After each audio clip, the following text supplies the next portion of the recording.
Sekalian, ya, Indonesia menjadi wakil Asia Pasifik. Seperti pada gambar, bahwa Majelis Umum PBB saat melakukan perhitungan suara untuk memilih 5 negara anggota tidak tetap Dewan Keamanan PBB di New York.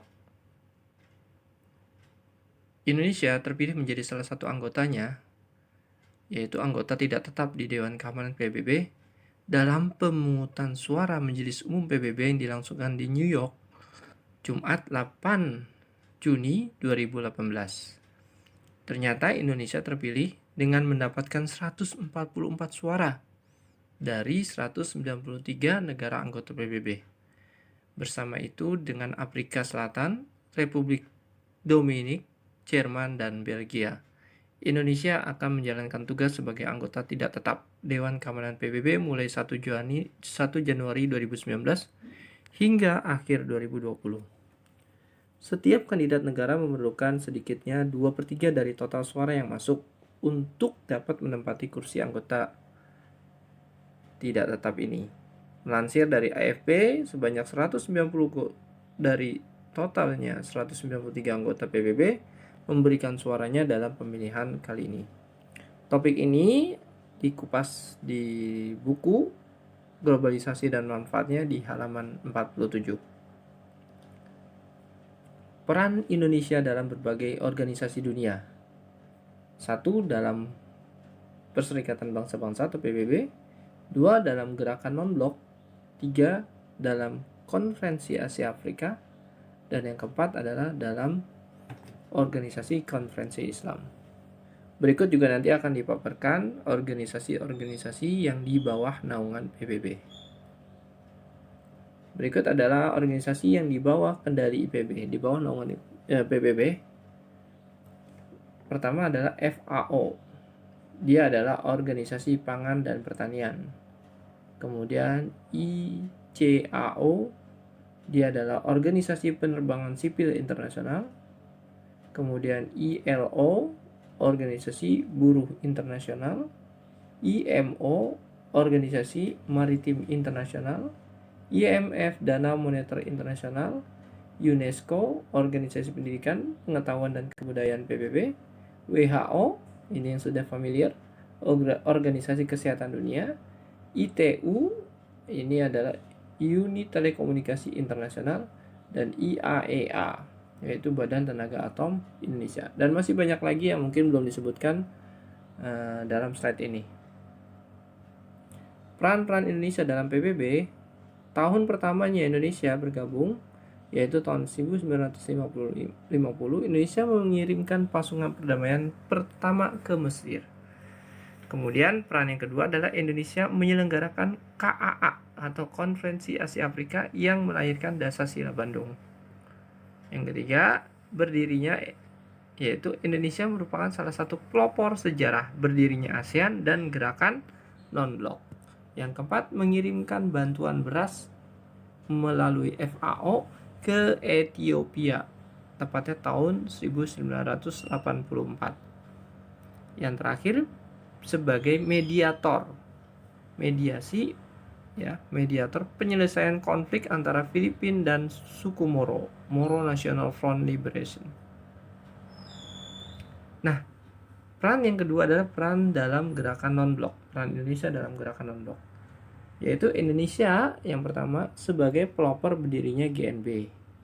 Yang kedua, Indonesia sebagai tuan rumah KTT GNB yang ke-10 tahun 1992 dan Presiden Soeharto sebagai ketuanya. Yang ketiga, Indonesia sebagai pelopor kerjasama bidang pertanian dan kependudukan. Sementara yang keempat adalah Indonesia berupaya terus menghidupkan kembali dialog utara dengan selatan. Peran Indonesia dalam KAA berikut. 1. Mempelopori berdirinya KAA yang pertama. 2. Menawarkan diri sebagai tempat diselenggarakannya KAA yang pertama. 3. Memprakarsai berdirinya gerakan non-blok yang tidak memihak blok barat ataupun blok timur. Pada saat ini, yang keempat, bersama-sama berjuang dengan para negara anggota KAA dalam mewujudkan perdamaian dunia, terutama dalam bidang pendidikan dan kebudayaan. Yang kelima, menolong negara anggota KAA yang kesulitan ekonomi.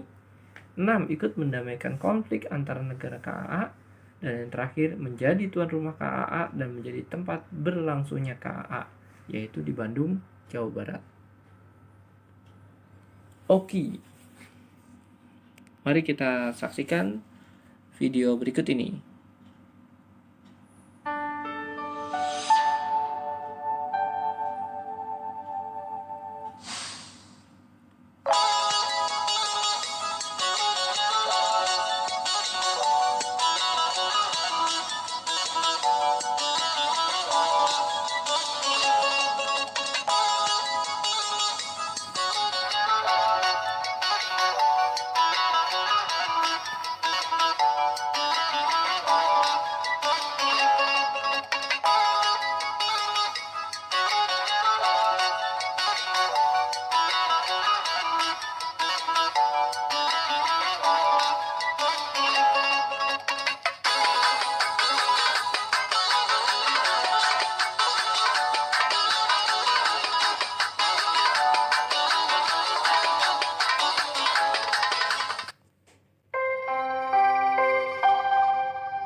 Baik, yang berikutnya adalah politik luar negeri.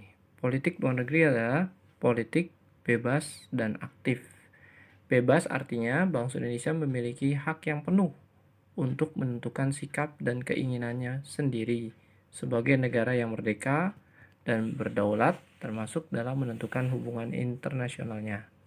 Aktif, Indonesia berperan aktif dalam upaya menciptakan perdamaian dunia atau ketertiban dunia yang berdasarkan kemerdekaan, perdamaian abadi, dan keadilan sosial. Tujuannya ada di buku ini. 1. Mempertahankan kemerdekaan Indonesia yang telah diraih. 2. Membina persahabatan antara Indonesia dengan semua negara yang memiliki prinsip bebas aktif. 3. Menjalin kerjasama di bidang ekonomi, sosial, dan budaya. Dan yang terakhir, membentuk masyarakat yang demokratis. Peran Indonesia dalam ASEAN. Silakan dibaca. Ekonomi yang paling kental, yang paling sering kita dengar adalah pembentukan ASEAN Free Trade Area, perdagangan bebas ya. Sosial ini biasanya tak jauh-jauh dengan masalah kependudukan, kenaikan upah, penanggulangan narkoba dan pengungsian. Budaya yaitu pembentukan semacam komite kebudayaan dan informasi. Kemudian festival olahraga, dalam hal ini tingkat Asia Tenggara yaitu SEA Games. Kemudian festival seni dan budaya. Terakhir, politik dan keamanan. Yang lebih kita kenal adalah penyelenggaraan KTT ASEAN pertama di Bali. Kemudian yang kedua, pembuatan deklarasi Kuala Lumpur. 3. Bekerjasama mengatasi masalah Kamboja dan Vietnam. Yang keempat, konvensi ASEAN tentang pemberantasan terorisme.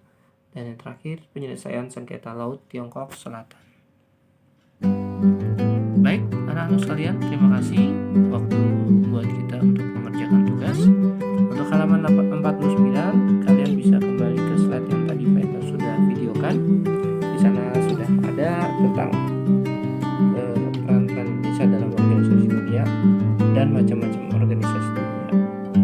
Kemudian yang halaman 88 adalah evaluasi yang subtema 2.